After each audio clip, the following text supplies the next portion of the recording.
Haymarket Square in central Chicago, downtown Chicago, or just it's actually southwest of the Loop, for those of you who know Chicago. It was one of the major intersections. When a group of police officers, 200 police officers, showed up to break up the demonstration, the strike demonstration. It was not at the place where the workers were striking. It was a mass political meeting. The police declared an unlawful assembly and ordered everybody to leave. A dynamite bomb was thrown, and it landed at the feet of the policemen in the front ranks. 7 police officers were killed. And the surviving police drew out their revolvers and charged into the crowd, shooting point blank into people. And Haymarket Square was soon strewn with the bodies of several dozen dead people, workers mostly, and quite a few wounded men from both sides. News of the Haymarket bombing and riot spread across the country. Newspapers in all the major cities called upon the police to round up anarchists wherever they were. The dying police officers were treated as martyrs in the press. And in Chicago, the police arrested over 200 radicals, and they carried out searches for weapons and other evidence. By the end of May, this happened at the beginning of May, at the end of May, 8 men were charged with 69 counts of being accessories before the fact to murder and with general conspiracy to murder. 7 of the Haymarket defendants were German immigrants. 2 were leaders in the trade unions in Chicago. Now, the prosecution had not one shred of evidence that directly linked the indicted to the actual events of May 10th with the bombing. But they built a case that argued that the fiery words of the indicted against government and capital incited whoever had thrown the bomb. They didn't even need to know who the person was or ever have met the person who threw the bomb, for them to be guilty of the murders of the police officers and of the other people killed during the riot. Judge Joseph Gary supported the prosecution's strategy and instructed jurors that if the defendants had ever advocated resistance to government authority, then, quote, all such conspirators are guilty of murder, end quote. That was the judge's instructions to the jury. All 8 men were found guilty, and 7 were sentenced to death, while the 8th was sentenced to 15 years in prison. And the 7 guilty men were hanged at the end of summer, despite protests throughout the country and indeed internationally over the injustice of the court instructions. The 8th man, who was condemned to 15 years in prison, was pardoned by the next governor of Illinois, who said he would have commuted the sentences, the death sentences for the people who were executed.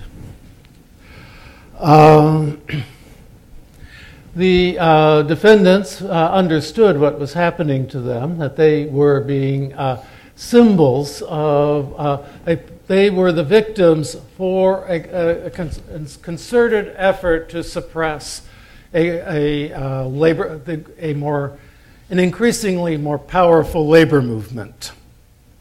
In municipal and state elections throughout the country in 1886, that is shortly thereafter, reformers of any and every stripe found themselves accused of being anarchists and murderers.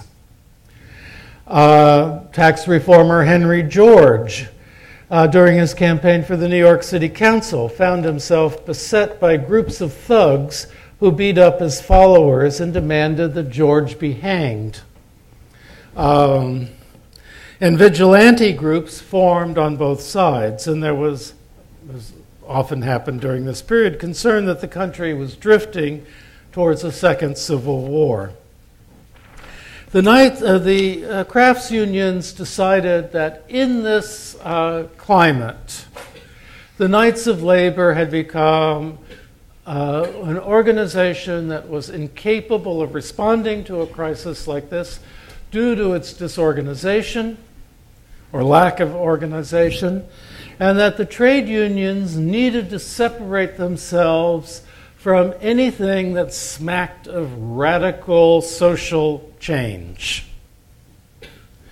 And thus the crafts unions, who represented primarily that top 15% of the urban working class, noisily removed themselves from the Knights of Labor, left the Knights of Labor to pursue what they viewed was a more serious program.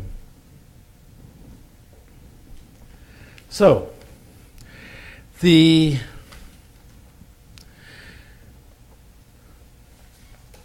founding figure of the American Federation of Labor was Samuel Gompers, who was president from 1886 to 1924. He had been a cigar maker. He was an immigrant from England, and had come to the United States, worked in the cigar industry, became active in the Cigar Makers Union, which had a long history going back before the Civil War, became the leader of the Cigar Workers Union, and was active within the Knights of Labor before the split. The new group was focused, intentionally going to compete with the Knights of Labor, to be the voice of labor. And indeed, we're claiming that the Knights of Labor no longer represented the working man. They represented theorists and intellectuals and cranks, as well as working men. The Knights of Labor had become a catch-all group where any social reformer or anybody who had an idea about how society could be changed was welcomed. The American Federation of Labor was going to be hard-headed and practical like the American working man. So, Gompers had an analysis of what was happening to the economy that guided his vision of why there needed to be the American Federation of Labor. He accepted as given new facts that producerists, that is the people who, the idea of the Knights of Labor as being open to all the producing classes, Gompers accepted that the new world that the corporations had brought into being was permanent, and that the old world of small owners surrounded by in a personal relationship with their working men was on its way out. And so he argued, and had been arguing, that a permanent proletariat had formed in the United States, and that increasingly more and more people would be workers lacking any ownership stake in the place where they worked. Secondly, that capital was concentrating and would continue to concentrate despite all opposition. The economy and the political scene were, in fact, going to be dominated by large corporations. And thus, workers had to organize as workers, not as citizens.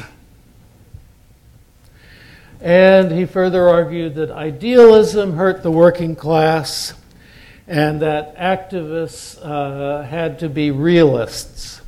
That if workers were going to participate in democratic institutions, they had to have crystal clarity about what their interests were, as well as what they could likely achieve from their activities.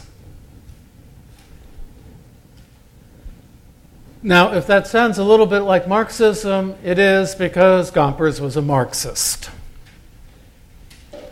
though not a revolutionary Marxist. But like Karl Marx himself, he thought that the United States was, in fact, a democratic society, and so that change could occur through the working class organizing itself, both economically and politically. And that revolution was not necessary. So the AFL program, in order to be realistic, was first you organize the organizable. And that meant more than anybody else that you started with the skilled workers who possessed leverage in their workplaces and who could win strikes because employers couldn't easily replace them. And